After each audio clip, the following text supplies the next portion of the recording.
านผู้ฟังกำลังให้เกียรติรับฟังสถานีวิทยุเจียงใหม่มหานคร FM 107.25 เมกะเฮิรตซ์อันดับต่อจากนี้ไปเจิญอู้จ๋ากำเมืองกับดีเจคำเพชรเจ้า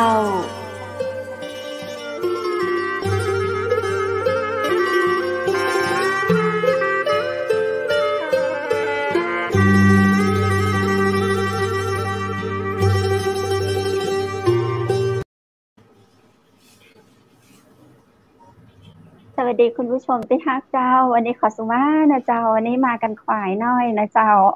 รออันแขกข้าวเชิญของเฮาเจ้าเดินทางไกลวันนี้นะเจ้าแขกข้าวเชิญของเฮามาจากพ้นทางภาคอีสานไม่แน่ใจว่าฝนจะตกหรือว่าจะใดเนาะเลยเดินทางกันมาจะน้อยกว่าจะถึงสตูดิโอของเปิ้ลนะเจ้าจังภาคอีสานจังหวัดมหาสารคามปุเลยนะเจ้าคุณผู้ชมเจ้าจะใดก่อนอื่นนั้นข้าเจ้าก็ขออภัยแล้วก็ยินดีต้อนรับคุณผู้ชมเข้าสู่ช่องเพจสถานีวิทยุเชียงใหม่มหานครแพร่ภาพออกอากาศจากอาคารวังสิงห์คำอำเภอเมืองจังหวัดเชียงใหม่วันนี้เฮาปากันวันพฤหัสบดีนะเจ้าวันที่5สิงหาคม2564เจ้าตั้งแต่เฮาจะต้องปากัน20:00 นถึง21:00 นหรือว่า20:00 นถึง3:00 นนะเจ้าวันนี้ก็น่าจะประมาณเกือบจะ20:00 นป่าย20:00 นเกิงแล้วกันเนาะมาเป็นอย่างนะเจ้าคนไทยเฮา มันก็มีอย่างที่แบบบัเป๊ะพ่องนะเจ้าพยายามที่จะให้มันเป๊ะแต่มันก็มีน้อยหนึ่งก็ขอสุมากันแล้วกันนะเจ้าคุณผู้ชมแน่นอนว่าแขกรับเชิญของเฮาที่มาจากจังหวัดมหาสารคามนั้นนะเจ้าก็เป็นนักสื่อสารมวลชนจากสถานีวิทยุธุรกิจมหาสารคามนะเจ้าแล้วก็เป็นผู้สื่อข่าวสยามทีวีออนไลน์ตัวนะเจ้าก็มีเรื่องราวหลายอย่างนะเจ้าในเรื่องของนักสื่อสารมวลชนในยุคโควิดมาเล่าสู่กันฟังมาเพื่อเสียเวลาต่อเนาะเชิญปะกับดีเจแป้งจุฬาลัตน์เลยเจ้าหรือว่าดีเจปูแป้งจุฬาลัตน์จากมหาสารคามสวัสดีเจ้าสวัสดีดีเจปูแป้งสวัสดีดีเจบูเจ้ากว่าจะมาถึงเนาะคุณปูแป้งจะต้องแบบปิดกล้องมาขวานิดได้ไหมครับผมตัวตกไปหน่อยนึงครับผมตัวอีกด้านอะไรประมาณนี้สวยเลยอีกนิดนึงจะสวยเลยเจ้าได้ไหมคะได้ครับได้เจ้าดีเจปูแป้งอยู่มหาสารคามอยู่อำเภออย่างเจ้าอยู่อำเภอเมืองค่ะอู้กับเมืองได้กับเจ้าแซวเล่นอู้กับเมืองได้ก็อีแหละเจ้าได้พอไปวัดไปวาได้เจ้ายินดีจันนักเจ้าเป็นไดเจ้ามหาสารคามวันนี้ฝนตกก่อวันนี้ฝนบ่ตกเจ้าแต่ว่าวันนี้รู้สึกว่าเป็นเกียรติจัดนักนะเจ้าที่มีโอกาสได้มาร่วมรายการนะเสียงดีเจปะตึงม่วนนะเจ้าดีเจบูเจ้า แล้วเป็นในช่วงของโควิดนี้ดีเจยังทำหน้าที่ตามปกติหรือว่าเป็นอย่างพิเศษเจ้าทำหน้าที่ตามปกติค่ะขออนุญาตเดี๋ยวอาจจะตกคันนาแถวนั้นเดี๋ยวเกิดมีอาการอีกนะคะก็ชื่อปูแป้งนะคะชื่อปูแป้งจากสถานีวิทยุธุรกิจกรีด FM 107.50 เมืองมหาสารคามค่ะเจ้ามีถ้าฟังทางอินเทอร์เน็ตได้ตัวค่ะจากฟัง FM แล้วเนาะใช่ค่ะฟังผ่านเว็บอย่างเจ้าฟังผ่านเว็บpatumthong.com แล้วก็ speedpanto.com ค่ะเจ้าสปอนเซอร์เป็นไดพ่องเจ้าตังมหาสารคามสปอนเซอร์นี่อย่าให้พูดถึงเลยเนาะถ้าหากว่าพูดถึงสปอนเซอร์นี่ก็อยากจะขออนุเคราะห์เลยแล้วกันว่าให้ช่วยสนับสนุนหน่อยเพราะว่าการผ่านทางสถานีวิทยุเนี่ยอย่างน้อยๆก็สื่อสารจุดนึงแต่ว่าก็สามารถที่จะกระจายไปได้ไกลๆนะคะเจ้า ฮืออูกับเมืองหรือว่าฮืออูภาษาอีสานหรือว่าจะไปตังกรุงเทพมหานครหรือว่า เอาที่สะดวกก็ได้เจ้าเอาที่ดีเจปูแป้งสะดวกเนาะแล้ว ค่ะ ดีเจปูแป้งทำสถานีอย่างเดียวหรือว่าทำอย่างอื่นตัวเจ้า ถ้าจะพูดถึงก็มีหลาย ๆ อย่างนะคะ ได้ ในเรื่องของการประกอบอาชีพก็จะเป็น ครับ SME นะคะ จะเป็น SME ในเรื่องเกี่ยวกับการรณรงค์ให้ใช้การทำเกษตรแบบอินทรีย์ค่ะ แล้วก็ รณรงค์ อืม ครับ เกษตรแบบอินทรีย์นี่หมายถึงว่ายังไงครับ คือการใช้การเกษตรแบบดั้งเดิมไม่ใช้พวกสารเคมีอะไรอย่างนี้หรือเปล่าครับ ค่ะคือรณรงค์ให้ทำการเกษตรแบบอินทรีย์โดยที่ไม่ใช้สารเคมีพิษนะคะ อย่างเช่นพาราควอดคอไพลิฟอร์ดแล้วก็ไกลโฟเสตค่ะ ซึ่งประสบความสำเร็จไปได้ระดับหนึ่งค่ะ เจ้า ตอน คือ นี้ ดีเจปูแป้งลงไปหาชาวสวนชาวนาชาวไร่เองหรือว่าเราให้ความรู้ด้านประชาสัมพันธ์ผ่านสถานีวิทยุเจ้า ควบคู่ค่ะ ควบคู่ ทั้งสองอย่างเลย ใช่ค่ะ ได้ให้ความร่วมมือดีเจ้า ค่ะ ครับ จะอี้ชาวบ้านกะฮักค่ะ ได้กินข้าวฟรีเป็นวันละจ้า ขนาดเลยเนอะเวลาตี อ๋อ ลงพื้นที่เนาะเวลาตีจะปิกมาเนี่ยนะอะอย่างนี่เต็มรถเลยเจ้า ครับคุณปูแป้งครับที่มหาสารคามเนี่ยส่วนมากเขาปลูกอะไรเป็นส่วนใหญ่ครับ ที่มหาสารคามนะคะ พืชที่เป็นพืชที่เน้นก็คือจะเน้นนาข้าว มันสำปะหลังค่ะ มันสำปะหลังแล้วก็อ้อยนอกนั้นก็จะเป็นพวกผักผลไม้ตามปกติทั่วไปค่ะ พืชผักสวนครัวค่ะ ก็คือสามารถใช้เกษตรอินทรีย์ได้อย่างที่คุณปูแป้งเข้าไปแนะนำ ใช่ค่ะใช่ ตอนนี้เปลี่ยนมาใช้เกษตรอินทรีย์กันเยอะไหมครับถ้าเทียบเป็นเปอร์เซ็นต์อะไรอย่างเงี้ยครับ ถ้าเทียบเป็นเปอร์เซ็นต์จาก2 ปีที่ผ่านมานะคะ2 ปีที่ผ่านมาที่รณรงค์นี่ก็ถือว่าเกิน 50% ค่ะ โอ้ก็ดีเลยครับ ค่ะเกิน 50% เพราะว่า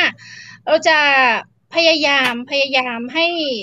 เกษตรกรเขาได้ทำความเข้าใจมากขึ้นในเรื่องของการใช้สารพิษ เพราะว่ามันจะตกค้างทั้งในดินพอตกค้างในดินแล้วเนี่ยนะคะ เวลาที่เราปลูกพืชลงไปเนี่ยมันก็จะทำให้พืชนะคะดูดซึมเอาสารพิษต่างๆเหล่านี้มาหล่อเลี้ยงเซลล์ของพืชมันก็เท่ากับว่าทั้งเกษตรกรแล้วก็ผู้ที่ไปซื้อผลผลิตทางการเกษตรเนี่ยค่ะได้รับสารพิษเข้าไปด้วยก็เลยทำให้มีสารพิษเนี่ยตกค้างในกระแสเลือดการที่มีสารพิษตกค้างในกระแสเลือดก็ทำให้เราเนี่ยป่วยได้ง่ายขึ้นแล้วก็หลักๆเลยที่สังเกตได้ง่ายๆในการที่มีสารพิษเยอะนะคะก็คือจะเป็นในเรื่องของผิวพรรณเนี่ยจะมีอาการผดผื่นคันได้ง่ายบางคนก็อาจจะเข้าใจว่าแพ้เหงื่อตัวเองแต่จริงๆแล้วก็คือสารพิษเนี่ยค่ะตกค้างในกระแสเลือดเยอะค่ะแล้วหลังจากนั้นก็จะไปที่เรากินผักผลไม้ที่มีสารพิษเข้าไปใช่ไหมเจ้าใช่ค่ะใช่เป็นสาเหตุของมะเร็งนะคะแล้วก็ผู้ชายเนี่ยค่ะเป็นสาเหตุของการเสื่อมสมรรถภาพทางเพศสะดุ้งเลยเพราะว่าสุขภาพแย่ๆเลยเนาะเพราะสุขภาพแย่อะไรมันก็จะแย่ไปด้วยกันใช่ค่ะใช่เนาะแล้วผมถามนิดนึงอย่างพอที่เขามาเปลี่ยนเป็นเกษตรอินทรีย์แล้วเนี่ยค่าใช้จ่ายกับการที่เขาใช้แบบดั้งเดิมเนี่ยมันต่างกันไหมครับคุณปูแป้งต่างกันค่ะเขาได้ลดต้นทุนลงไปเยอะมากเพราะว่าจากที่เขาไม่ต้องซื้อสารเคมีพิษตรงนี้ซึ่ง1 ลิตรเนี่ยค่ะราคาก็อยู่ที่แล้วแต่สัดส่วนปริมาณว่ามีความเข้มข้นกี่เปอร์เซ็นต์ค่ะก็จะราคาลดหลั่นกันไปแต่จริงๆแล้วนะคะก็เขาได้สิ่งดีๆที่กลับมาเยอะมาก1ล่ะก็คือเรื่องของระบบนิเวศธรรมชาติสภาพแวดล้อมอากาศแล้วก็ทั้งน้ำคือการใช้สารพิษนะคะในการที่ใช้เนี่ยมันซึมนอกจากซึมลงดินแล้ว เวลาที่ฝนตกมามันก็ชะล้างลงไปในแม่น้ำแล้วส่วนมากนะคะ คนเราก็จะชอบกินปลากินปูกินกุ้งหอยตามธรรมชาติใช่ไหมคะเราคิดว่าดีแล้วส่วนมากค่ะส่วนมากนะคะก็บอกว่าอุ้ยนี่ปลาแม่น้ำนะกุ้งแม่น้ำนะพอเป็นปลาแม่น้ำนี่คือเราแฮปปี้มากเลยว่าสุดยอดแต่ที่ไหนได้ยกตัวอย่างขออนุญาตยกตัวอย่างนะคะ อย่างเช่นที่จังหวัดน่านจังหวัดน่านเนี่ยค่ะก็คือจะมีทีมสำรวจลงไป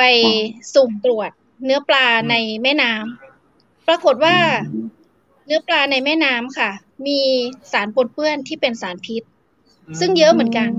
แล้วก็กลุ่มจังหวัดน่านนี้จะเป็นจังหวัดที่มีผู้ป่วยโรคผิวหนังแล้วก็โรคมะเร็งเนี่ยค่ะเยอะมากที่สุดเนื่องจากว่าทำไร่ข้าวโพดเยอะแล้วก็ใช้สารพิษเยอะค่ะแต่ปัจจุบันนี้ค่ะจังหวัดน่านนี้ถือเป็นโมเดลของการลดละเลิกการใช้สารพิษซึ่งเป็นเรื่องที่ดีมากค่ะครับแล้วผมถามต่อนิดนึงอย่างพอเราไปใช้เหมือนพวกแบบเกษตรอินทรีย์แล้วเนี่ยปริมาณของผลผลิตเขาเนี่ยมันลดน้อยลงหรือว่าเท่าเดิมหรือว่าเพิ่มขึ้นอะไรหรือเปล่าครับจากที่เคยใช้แบบเดิมเนี่ย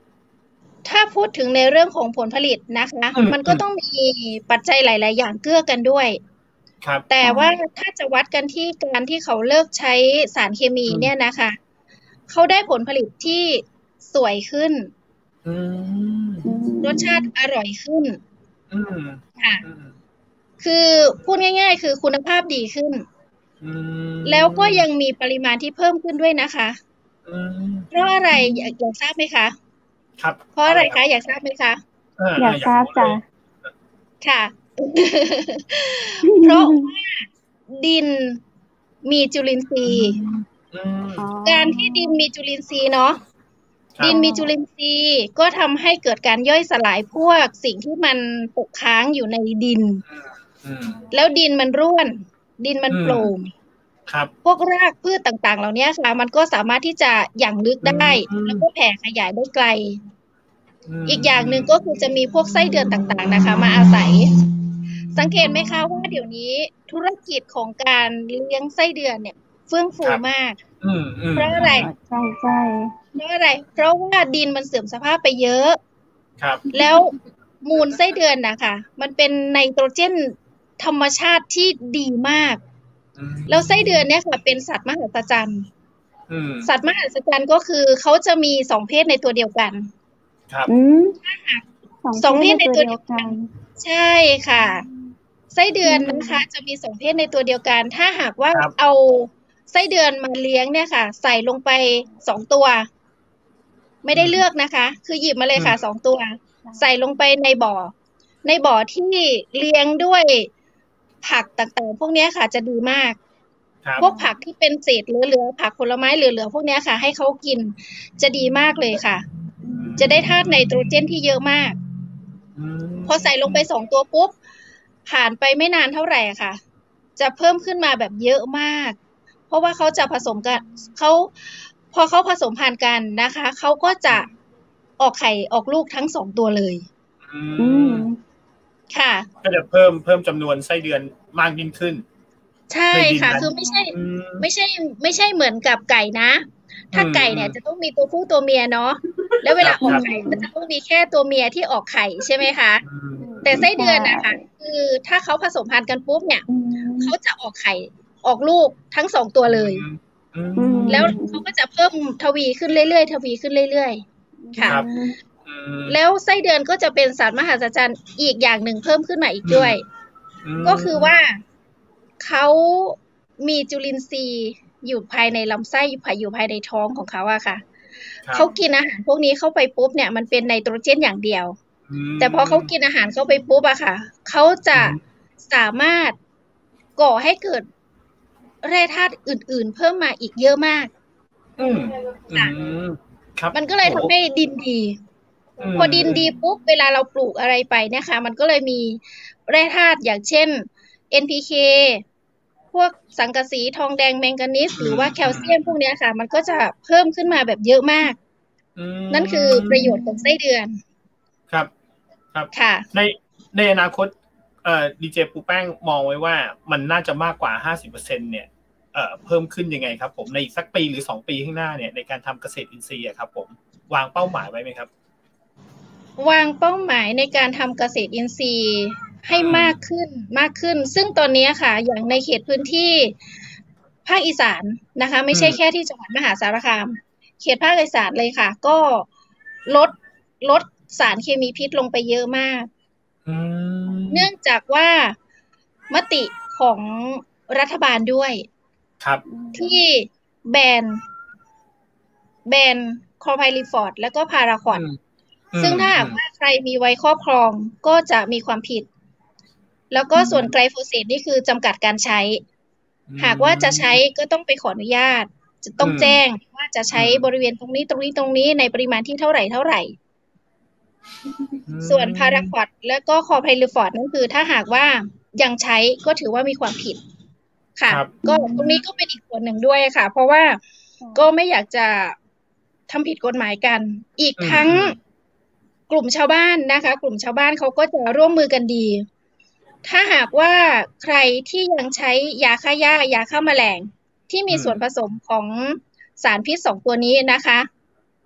เขาจะพากันไปแจ้งผู้ใหญ่บ้านเลยค่ะเขาจะพากันไปแจ้งผู้ใหญ่บ้าน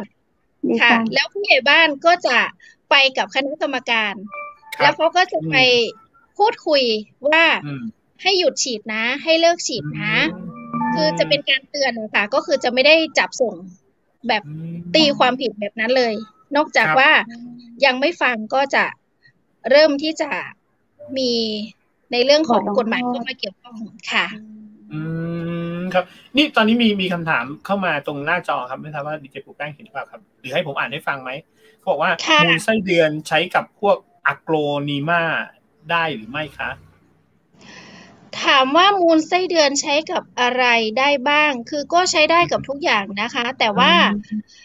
ต้องขอบอกก่อนเลยว่ามูลไส้เดือนเนี่ย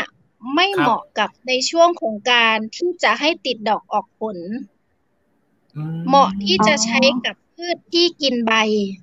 เพราะว่าเขาจะเน้นหนักที่ไนโตรเจนนี่คือมีหน้าที่ในเรื่องของการสร้างใบ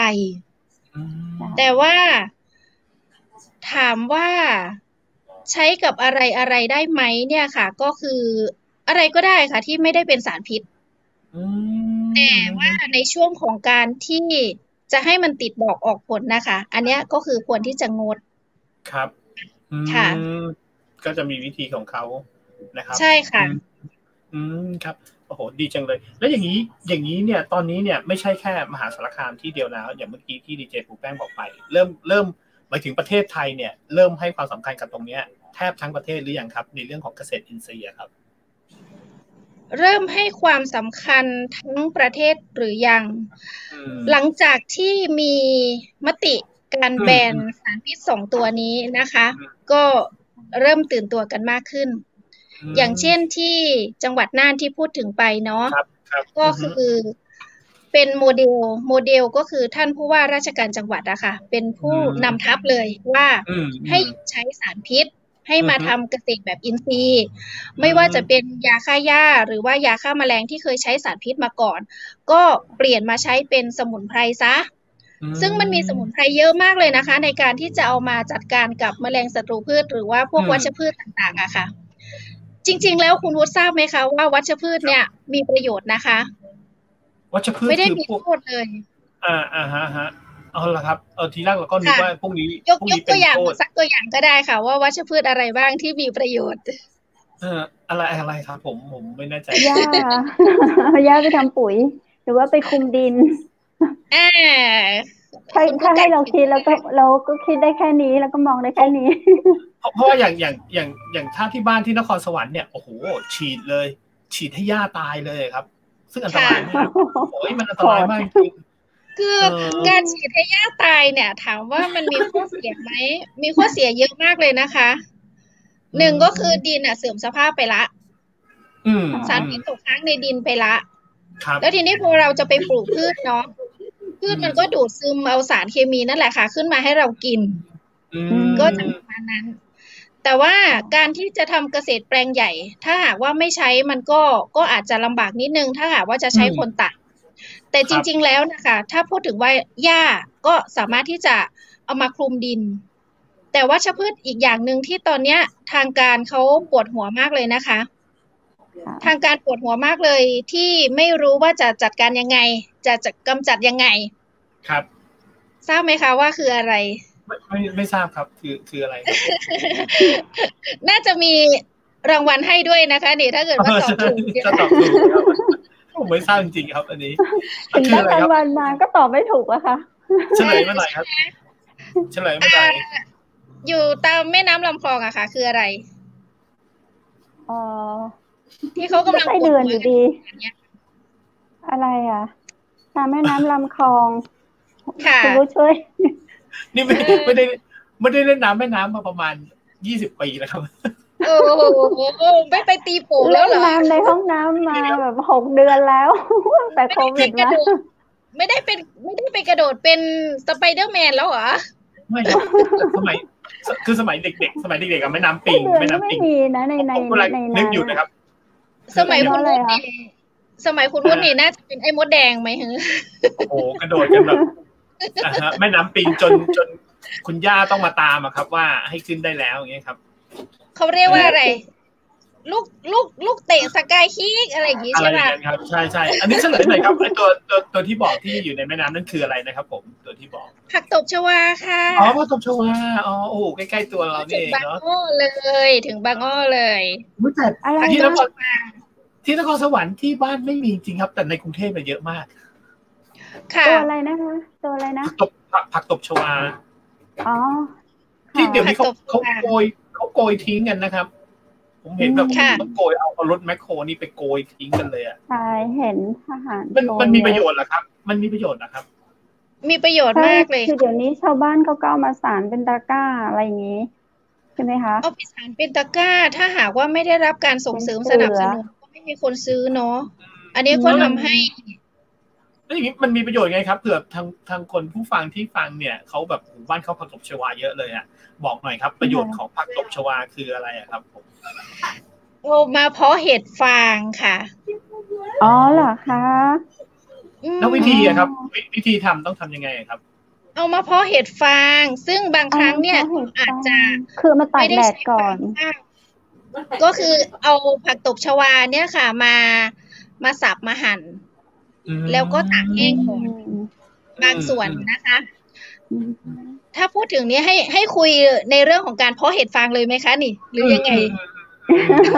ได้ครับเกินมาขนาดนี้แล้วต้องบอกแล้วนะครับให้เพาะเห็ดฟางเลยไหมคะถ้าอย่างนั้นนะครับวิธีการเพาะเห็ดฟางด้วยผักตบชวานะคะง่ายๆเลยก็คือซื้อเชื้อเห็ดฟางมาก้อนหนึ่งก็ไม่ถึง10 บาทนะคะก้อนหนึ่งไม่ถึง10 บาทแล้วก็ผักตบชวาค่ะเอามาสับแล้วก็ตากแห้งไว้ก่อนส่วนหนึ่งอีกส่วนหนึ่งนั้นใช้สดๆนี่แหละค่ะตะกร้า1 ใบค่ะหลังจากนั้นค่ะก็คือว่าผักตบชวาที่ตากแห้งแล้วนะคะเอามาแช่น้ำทิ้งไว้1 คืนวันรุ่งขึ้นก็เอาขึ้นจากน้ำแล้วก็เอาลงตะกร้าอยู่ที่ว่าเราจะใช้ตะกร้าใบขนาดไหนกี่ชั้นนะคะอันนี้สัก3 ชั้นแล้วกันเนาะ3 ชั้นนะคะคืออันนี้เราต้องการความชื้นจากผักตบชวาใช่ไหมคะตอนแรกเข้าใจคือเราต้องใช้ผักตบชวาไปตากแดดให้มันแห้งก่อนอะไรอย่างนี้เพื่อไม่ให้เกิดเชื้อราเยอะเกินไปเชื้อราที่จะไปกินเชื้อเห็ดนะคะคือเห็ดก็เป็นเชื้อราชนิดหนึ่งแต่เชื้อราที่มันเกิดขึ้นจากตรงเนี้ยมันก็จะไปกินเชื้อเห็ดมันก็จะทำให้ไม่มีเห็ดเกิดขึ้นมาค่ะเพราะฉะนั้นก็คือต้องตากแห้งก่อนบางส่วนหรือว่าพอตากแห้งเสร็จปุ๊บก็คือมันเก็บไว้ได้นานไงคะมันเก็บไว้ได้นานเผื่อบางทีผักตบชวาหมดคลองเงี้ยไม่มีเราก็เอาที่เก็บตากแห้งไว้นั่นแหละค่ะแช่น้ำไว้1 คืนเนาะแล้วก็เอาขึ้นจากน้ำนะคะแล้วก็วางก้นตะกร้าวางก้นตะกร้าเสร็จปุ๊บเราก็เอาเชื้อเห็ด1 ก้อนนะคะ มาขยำแล้วก็โรยด้านขอบเฉพาะขอบนะคะเฉพาะขอบตะกร้าค่ะเฉพาะขอบตะกร้าแล้วก็เอาที่สดนะคะใบสดผักตบชวาที่สดนะคะวางไว้ตรงกลางอีกทีนึงครับแล้วก็ค่ะแล้วก็เอาแบบที่แห้งแล้วแช่น้ำนะคะมาโปะอีกชั้นหนึ่งนี่จะเป็นชั้นที่2แล้วนะคะค่ะแล้วก็เอาแบบสดมาวางทับอีกรอบหนึ่งค่ะแล้วก็เอาเชื้อเห็ดมาโรยรอบตะกร้าเฉพาะขอบนะคะเพื่อที่จะให้ดอกเขาออกด้านข้างของตะกร้าครับที่โรยด้านข้างคือไม่ต้องโรยตรงกลางชั้น1ได้คะชั้น1ชั้น2เนี่ยเราไม่ต้องโรยตรงกลางโรยแค่ขอบตะกร้าเพื่อให้เห็ดเขาออกด้านข้างนี่พอชั้นบนสุดนะคะชั้นบนสุดเราก็เอาผักตบที่แช่น้ำวางแล้วก็เอาผักตบสดวางแล้วก็เชื้อเห็ดอะค่ะโรยข้างบนให้เต็มหน้าเลยโรยข้างบนให้เต็มหน้าเลยหลังจากนั้นเราก็รดน้ำนิดหนึ่งนะคะแล้วเราก็เอาพลาสติกคลุมค่ะพลาสติกคลุม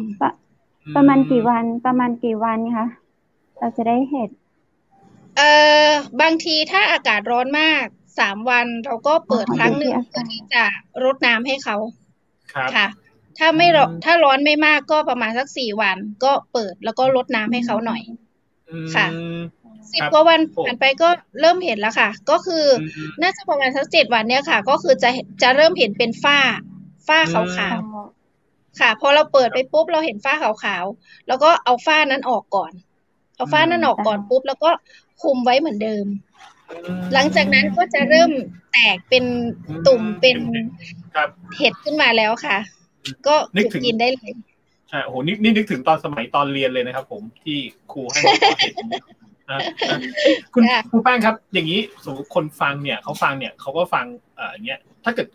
ที่มหาสารคามเนี่ยมีศูนย์เรียนรู้ไหมครับที่ของทางคุณครูแป้งเผื่อคนดูเขาสนใจแป้งทำอยู่เนี่ยใช้ผักตบชวาได้ด้วยหรืออะไรอย่างเงี้ยหรือเขาเข้าไปดูอะไรตรงไหนได้ไหมครับผมมีข้อมูลอะไรตรงนี้บอกโดยส่วนมากเนาะการที่ทำเห็ดฟางก็ส่วนมากก็คือจะคิดถึงแค่ฟางข้าวใช่ไหมคะครับในนี้ค่ะก็คือเราก็ใช้ผักตบชวาได้แล้วผักตบชวาก็เป็นปุ๋ยไนโตรเจนอย่างดีเลยโอ้แล้วครับค่ะเนี่ยครับแล้วเด็กเขาถ้าอย่างนี้ทางสารคามนี่มีที่กับศูนย์การเรียนรู้หรือว่าอะไรอย่างนี้มีให้วิชาอะไรตรงนี้ไว้ไหมครับผมหรือเข้าไปดูอะไรตรงไหนได้ไหมครับหรือเข้าไปดูในเว็บไซต์ไหนได้ไหมอันนี้ปูเป้งไม่แน่ใจนะคะว่าติดต่อที่สถานีวิทยุเลยคือได้จัดรายการมาเป็นเกษตรกรแล้วใช่อันนี้เดี๋ยวถ้าเกิดคนสนใจเนี่ยเขาดูรายการจบเขาฝากข้อความมาเดี๋ยวผมจะส่งให้ทางคุณปูแป้งไปละกันนะครับผมเผื่อเขาทางสถานีวิทยุธุรกิจมหาสารคามFM อะไรนะคะเมื่อกี้บอก107.50 ค่ะ107.50 107ใครเราเลยเอา050ติดต่อได้เลยเนาะค่ะเป็นดีเจแล้วบอกมาเป็นเกษตรกรหรือว่าโอ้ยดีผมว่านะจริงเราต้องบอกว่าเป็นเกษตรกรมาก่อนที่จะมาเป็นดีเจเพราะว่าเป็นเกษตรกรตั้งแต่จำความได้อ่ะค่ะครับตั้งแต่จำความได้ก็เป็นเกษตรกรนู่นเลยค่ะกลิ่นโคลนสาบควายนู่นเลยค่ะคือดีเจปูแป้งเนี่ยเป็นดีเจด้วยเป็นเจ้าของสถานีวิทยุด้วยเลยใช่ไหมคะค่ะแล้วก็เป็นธุรกิจ SME เกี่ยวกับผลิตภัณฑ์ทางการเกษตรอินทรีย์ด้วยค่ะด้านนี้เลยเดี๋ยวจะหาว่าโฆษณาอีกนะคะเนี่ยอ๋อได้เลยครับเป็นตัวนี้นะคะนี่อันนี้ก็คือจะเป็นผลิตภัณฑ์เกษตรอินทรีย์ค่ะก็คือจะเป็นชนิดผงนะคะตัวนี้เป็นชนิดผงค่ะจะประมาณนี้นะคะค่ะอันนี้ก็คือปุ๋ยที่เป็นเกษตรอินทรีย์ที่เป็นออร์แกนิกใช่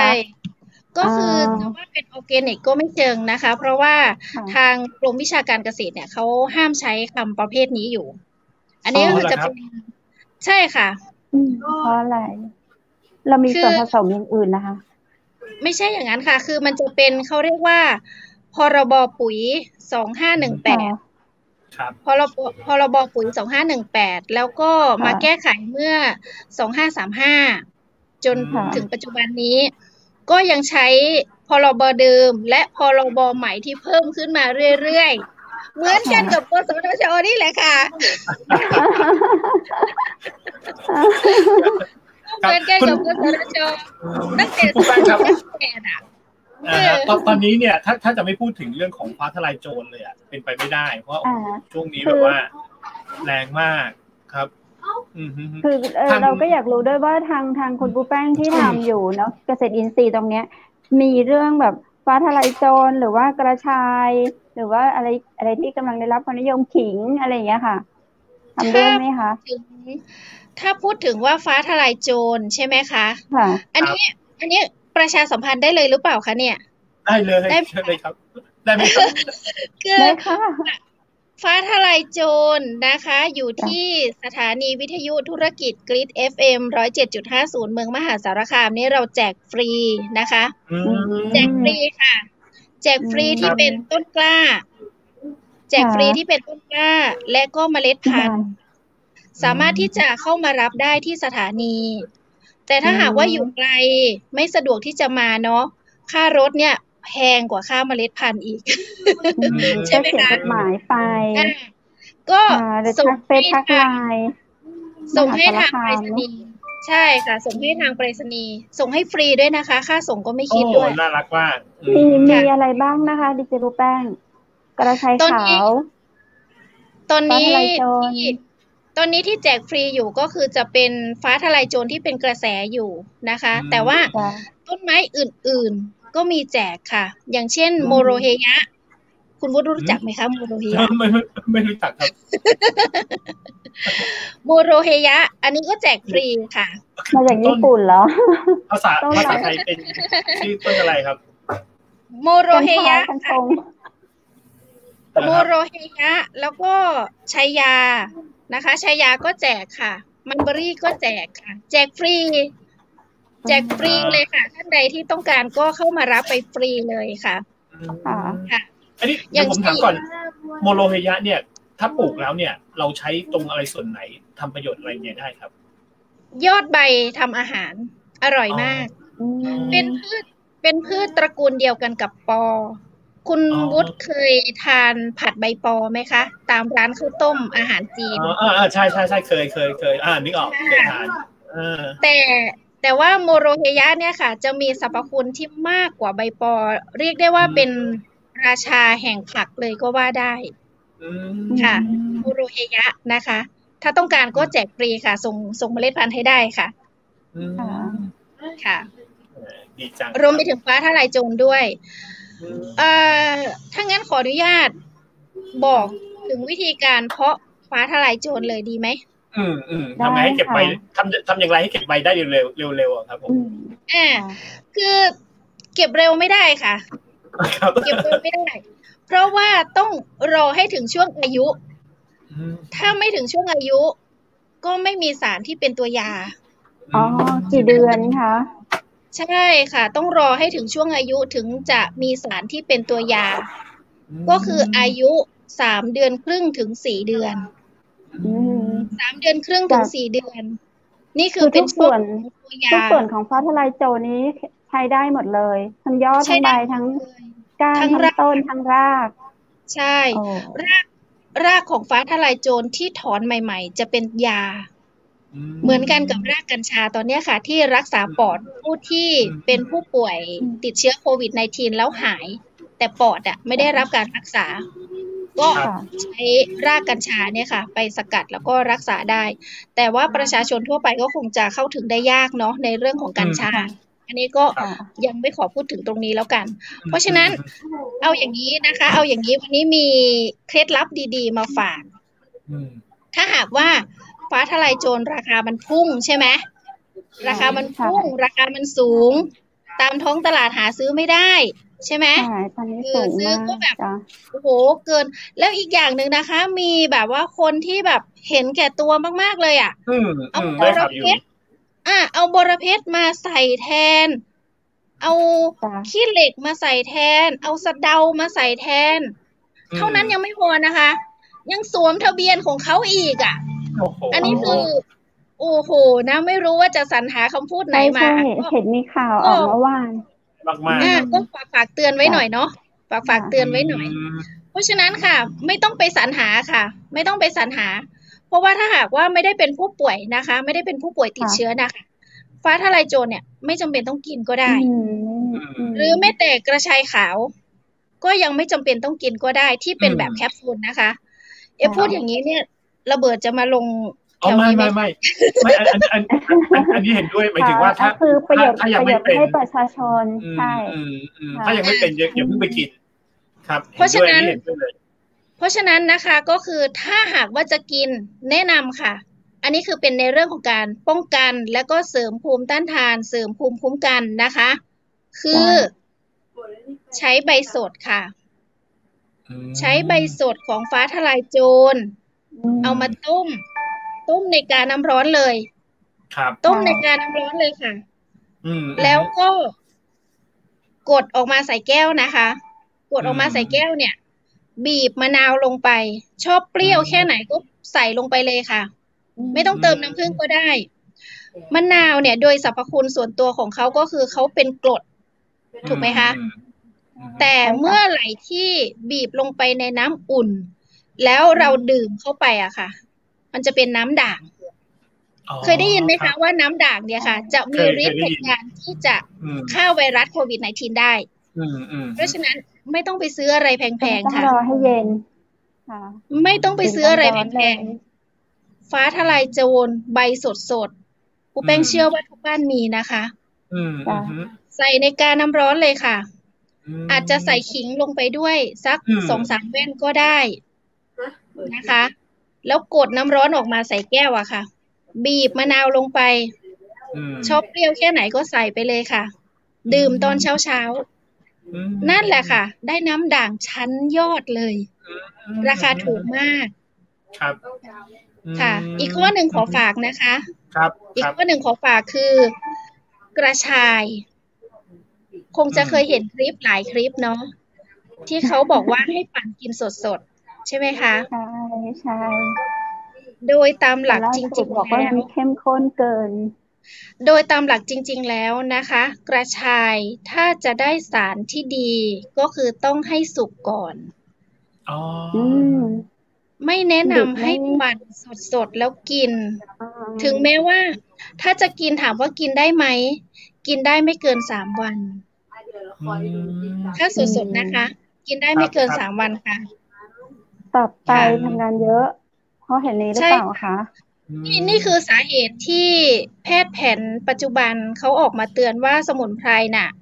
กินแล้วไตวายกินแล้วตับพังถูกไหมคะเพราะฉะนั้นเราต้องกินให้ถูกกินเป็นอยู่เป็นป้องกันเป็นค่ะชีวิตอยู่ได้เพราะฉะนั้นวันนี้มีสูตรน้ำกระชายมาฝากด้วยนะคะครับเยอะไปไหมคะนี่เอามาเดี๋ยวจริงๆไม่อยากได้สูตรอยากดื่มเลยผมถามเพิ่มเติมก่อนเอาสูตรละกันเอาสูตรก่อนอย่างกระชายเนี่ยอย่างที่บอกให้ทำให้สุกก่อนเนี่ยก็หมายถึงว่าเวลาทำน้ำยาขนมจีนอะไรเงี้ยก็คือไปทำอย่างนั้นให้สุกก่อนถูกต้องไหมครับคือทำเป็นเครื่องดื่มก็ได้ค่ะรสชาติอร่อยด้วยแล้วทำให้สุกมันเนี่ยต้มเหรอครับหรือว่าไงครับใช่ค่ะก็คือเอากระชายมาเนาะกระชายเนี่ยแนะนำว่าให้เอาเฉพาะมือของเขานะคะคือกระชายเขาจะมาอย่างนี้เนาะอันนี้ก็คือจะเป็นอันนี้ก็คือจะเป็นเง่าถูกไหมคะ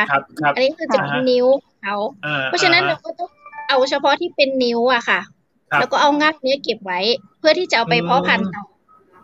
ไม่ต้องเอาเง่าด้วยนะคะแล้วก็เอานิ้วของเขาอะค่ะมาหั่นแล้วก็เอามาโขลกถ้าขยันนะคะแนะนำให้โขลกแทนการปั่นด้วยเครื่องไฟฟ้าเพราะอะไรคะเพราะอะไรคะคุณวุฒิอยากทราบไหมคะว่าทำไมอยากทราบครับคือถ้าหากว่าปั่นด้วยเครื่องไฟฟ้าง่ายกว่าไงมันง่ายกว่าแต่ว่าไฟฟ้าสถิตอะค่ะ มันจะทำให้สารบางชนิดอะค่ะสูญเสียลดหลั่นลงนี่ผมมีภาพกระชายมาให้ด้วยค่ะนั่นแหละคือเขากัดกินเลยนะใช่ไหมคือล้างสะอาดมาแล้วก็กัดเลย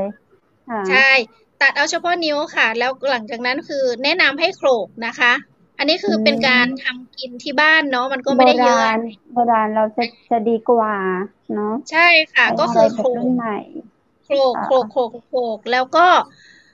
เอาไปต้มน้ำพอเดือดได้สักพักหนึ่งนะคะใส่ขิงลงไปด้วยใส่ขิงลงไปด้วยเพราะว่าสมุนไพรเนี่ยเขาจะมีทั้งคุณและโทษในเวลาเดียวกัน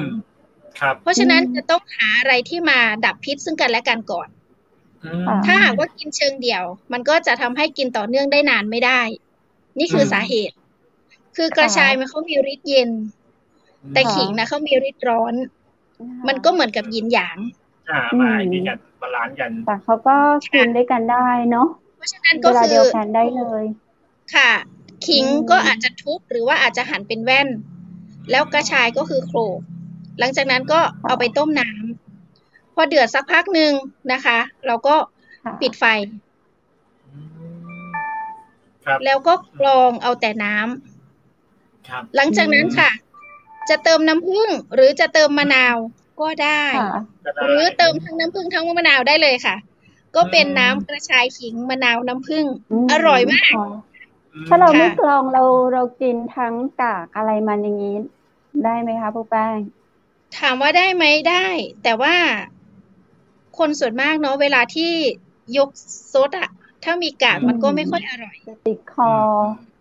ใช่เพราะฉะนั้นก็คือกรองเอาแต่น้ำแล้วเวลาซดอะค่ะกลิ่นหอมมันจะขึ้นจมูกก็จะโล่งแล้วก็โล่งคอได้กลิ่นด้วยเลย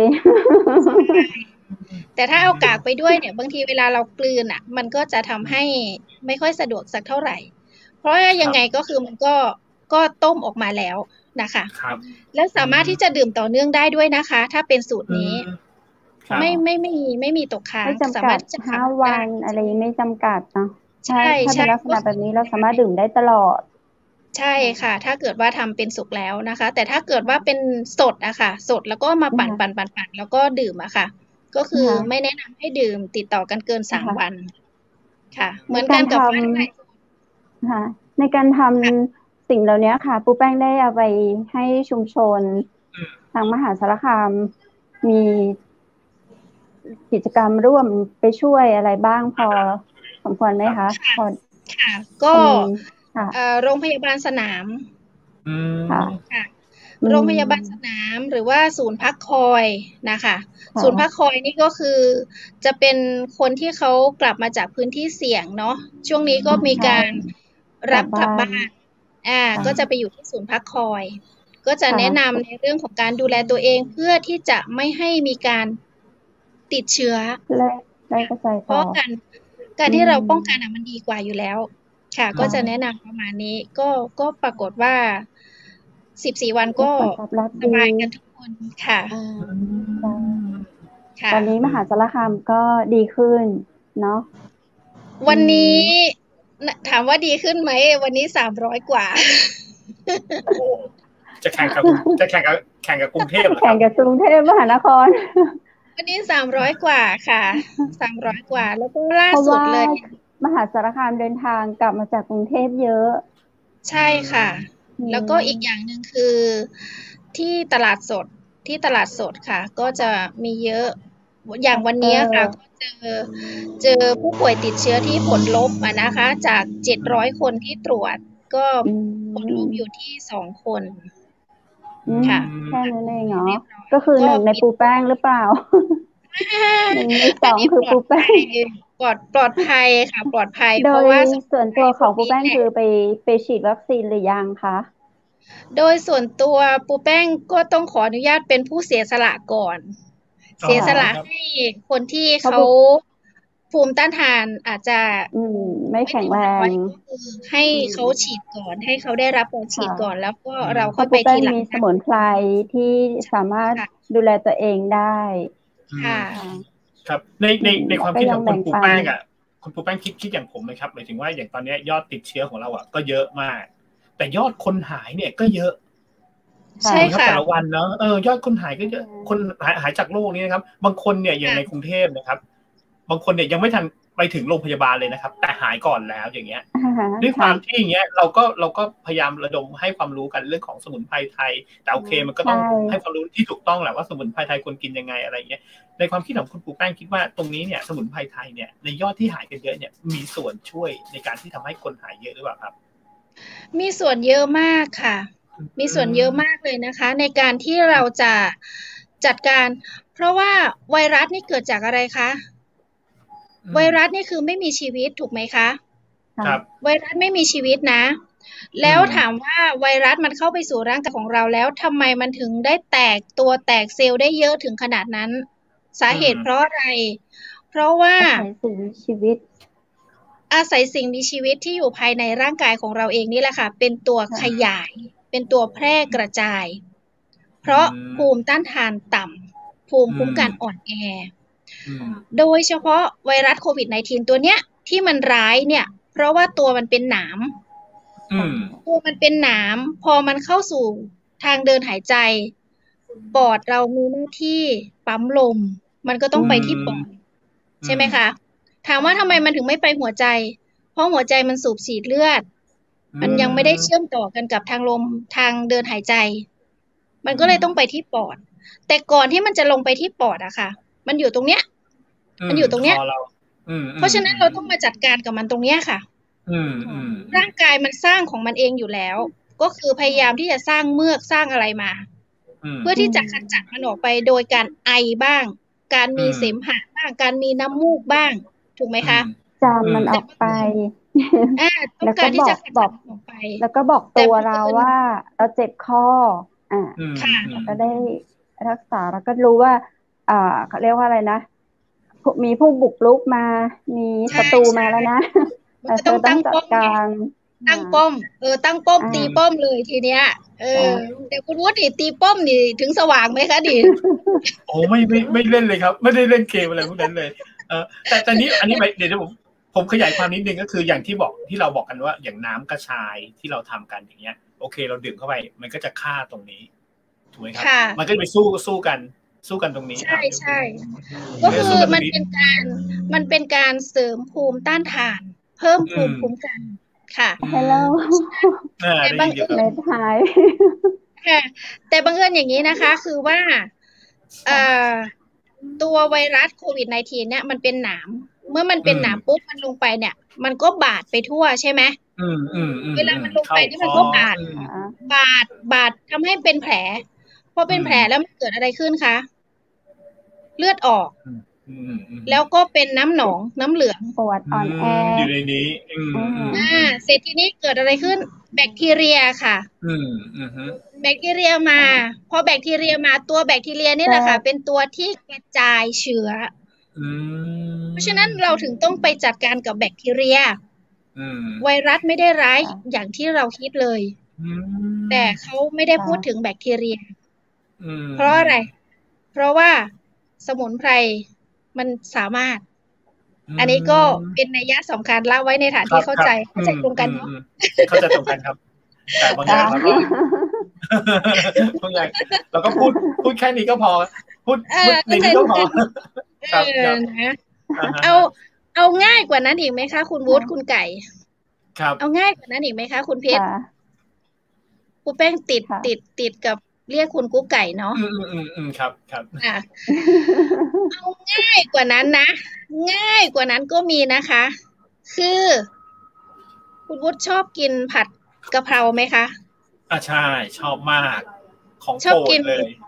ชอบกินกะเพราทอดกรอบไหมคะกะเพราทอดกรอบกินเฉพาะตอนที่ไข่เยี่ยวม้าเนาะยำผัดเผ็ดปลาดุกอะไรอย่างเงี้ยจะมีกรอบมากกว่าเหนียวมันกรอบมันทิ้งไว้นานมันก็จะเหนียวเนาะเพราะฉะนั้นค่ะเอาใบสดๆเลยค่ะใบสดๆค่ะใบสดๆมาต้มดื่มเป็นชาน้ำ1 ลิตรต่อกะเพราครึ่งขีด อืมค่ะ อืม น้ำ1 ลิตรกะเพราครึ่งขีด หลังจากนั้นก็นั่นแหละค่ะ อาจจะใส่กระชายลงไปด้วยก็ได้ อาจจะใส่ขิงลงไปด้วยก็ได้ หรืออาจจะใส่ฟ้าทะลายโจรก็ได้ อาจจะใส่ใบเตยก็ได้เพื่อเพิ่มความหอมค่ะ เวลากดน้ำร้อนมาก็บีบมะนาวใส่ ก็ยกซดเลยค่ะอร่อยมากทั้งหอมทั้งอร่อยง่ายสุดเลยค่ะ ไม่ต้องอะไรมากมายมีมะนาวเป็นตัวช่วยค่ะก็จะดีกว่าคือเราดื่มเฉยๆเนาะก็คือมีมะนาวเป็นพระเอกนั่นแหละค่ะ แล้วกะเพราก็เป็นนางเอกเพราะฉะนั้นทั้งหมดทั้งมวลเนี่ยค่ะปูแป้งที่ปูแป้งเล่าสู่กันฟังมาทั้งหมดทั้งมวลเนี่ยค่ะคือปูแป้งได้ทำมาหมดแล้วปูแป้งได้ไปได้ทดลองด้วยตัวเองแล้วก็ได้แบ่งปันให้กับคนอื่นๆแล้วค่ะใช่ค่ะยอดเลยเนาะนอกจากการเป็นนักจัดรายการวิทยุเจ้าของสถานีเป็นนักสื่อสารมวลชนแล้วก็นำสิ่งที่ดีๆเหล่านี้เป็นประโยชน์กับพี่น้องเกษตรกรพี่น้องประชาชน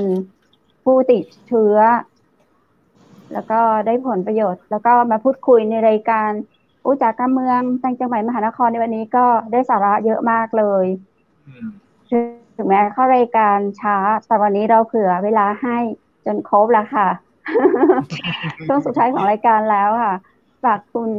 ดีเจปูแป้งนะคะอยากพูดคุยอะไรเพิ่มเติมเชิญค่ะฝากอะไรครับขอฝากนะคะทั้งหมดทั้งมวลเลยก็แล้วกันเนาะก็คืออยากจะขอเชิญชวนพ่อแม่พี่น้องเกษตรกรนะคะให้ลดละเลิกลดน้อยถอยลงในเรื่องของการใช้สารเคมีพิษถึงแม้ว่าเดี๋ยวนี้ค่ะอาจจะมีมติแบนไปแต่ด้วยสามัญสำนึกของเราเองนะคะแม้ว่าบางคนเนี่ยอาจจะปลูกแบบแยกแปลงคือแปลงที่ตัวเองจะกินก็ปลูกอีกแบบนึง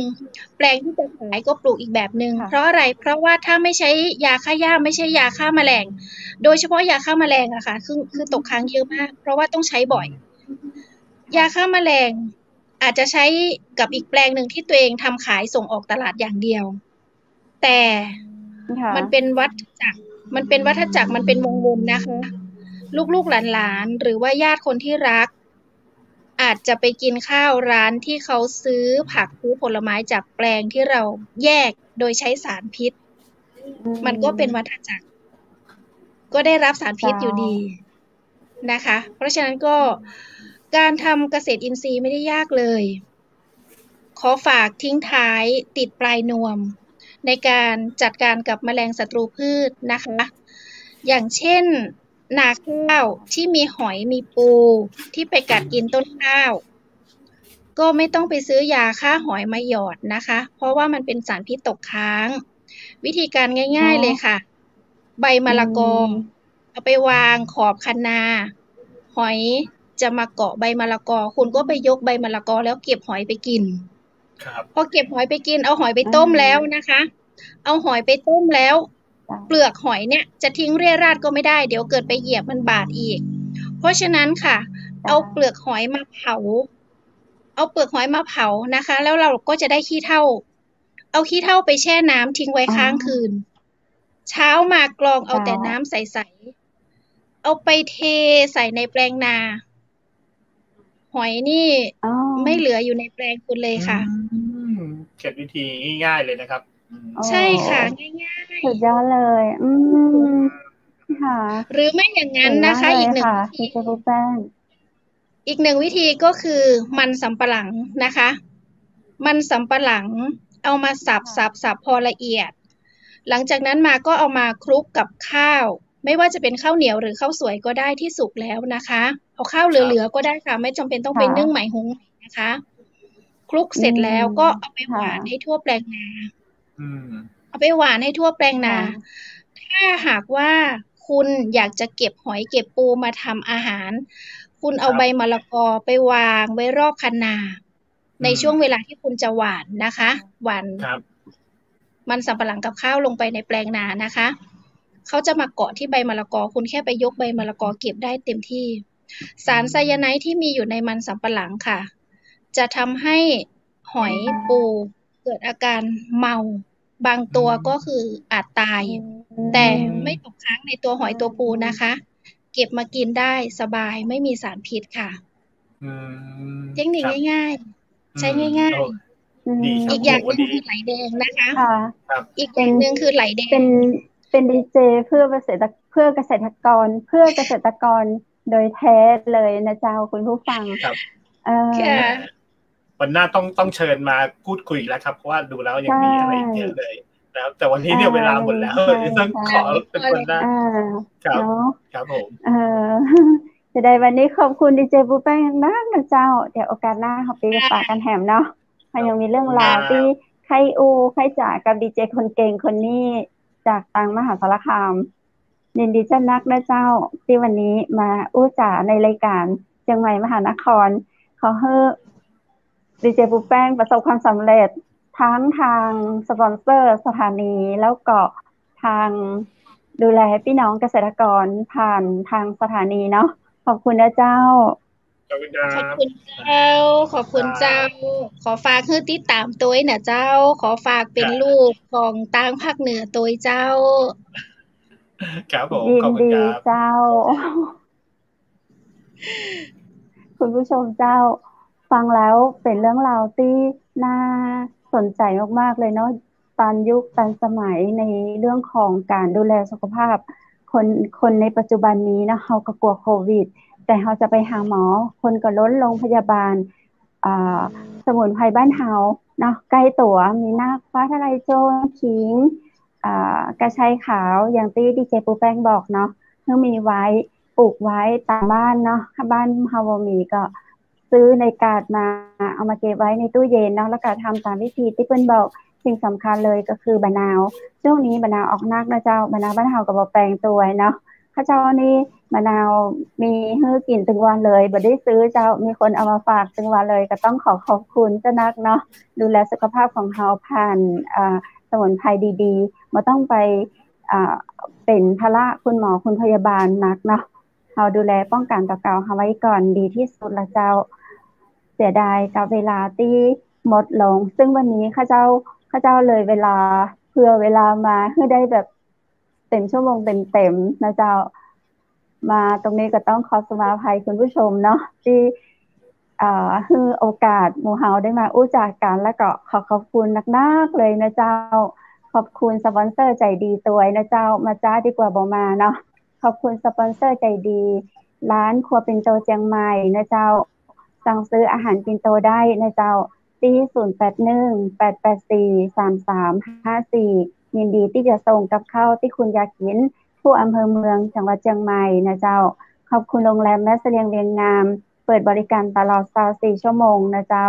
มาแม่เสลียงภาคโรงแรมแม่เสลียงเวียงงามสอบถามรายละเอียดเพิ่มเติมกับห้องพักราคาประหยัดสะอาดตามมาตรฐานได้ที่0536214444นะเจ้าขอบคุณชุดพิธีกรหญิงนะเจ้าจากร้านผ้าพื้นเมืองชุดไทยใหญ่แม่ห้องสอนสอบถามรายละเอียดเพิ่มเติมได้นะเจ้าเพื่อนยินดีส่งให้ถึงบ้านเบอร์โทรศัพท์หมายเลข0826166889และคุณผู้ชมท่านใดที่สนใจอยากจะร่วมรายการหรือมีปัญหาหยังหรือว่าอยากเอาสินค้ามารีวิวนะเจ้าติดต่อผู้จัดการของเฮาได้นะเจ้าติดต่อที่คุณนุช0933151553เจ้าบอกเบอร์โทรย้ำเพื่อแหมกรรมเนาะ0933153553นะเจ้าขอบคุณคุณผู้ชมที่น่ารักทุกคนทุกท่านที่อยู่เป็นกู้กันมาจนเลยเวลานะเจ้าแต่ก็อยู่ในขอบ1ชั่วโมงของเฮาเนาะบ่เหมือนล้ำไปนะเจ้าขอบคุณคุณผู้ชมมากๆเลยสำหรับวันนี้ขอให้คุณผู้ชมทุกคนทุกท่านนะเจ้าฟังแล้วให้สุขอกสุขใจเนาะนอนหลับฝันดีราตรีสวัสดิ์นะเจ้า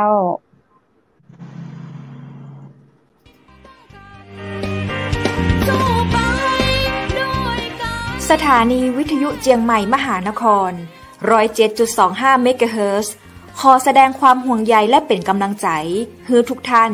ในช่วงการระบาดของโรคโควิด -19 ในครั้งนี้ เพื่อลดความเสี่ยงควรสวมหน้ากากอนามัยทุกครั้งล้างมือเป็นประจำขอให้อยู่ที่บ้านให้นักที่สุดด้วยความปรารถนาดีจากหมู่เฮาเจ้าเจียงใหม่มหานครสนับสนุนโดยกาแฟโกแม็กคอฟฟี่และโรงแรมแม่เสรียงเวียงงามโทร 053-621-444 และ 081-595-2883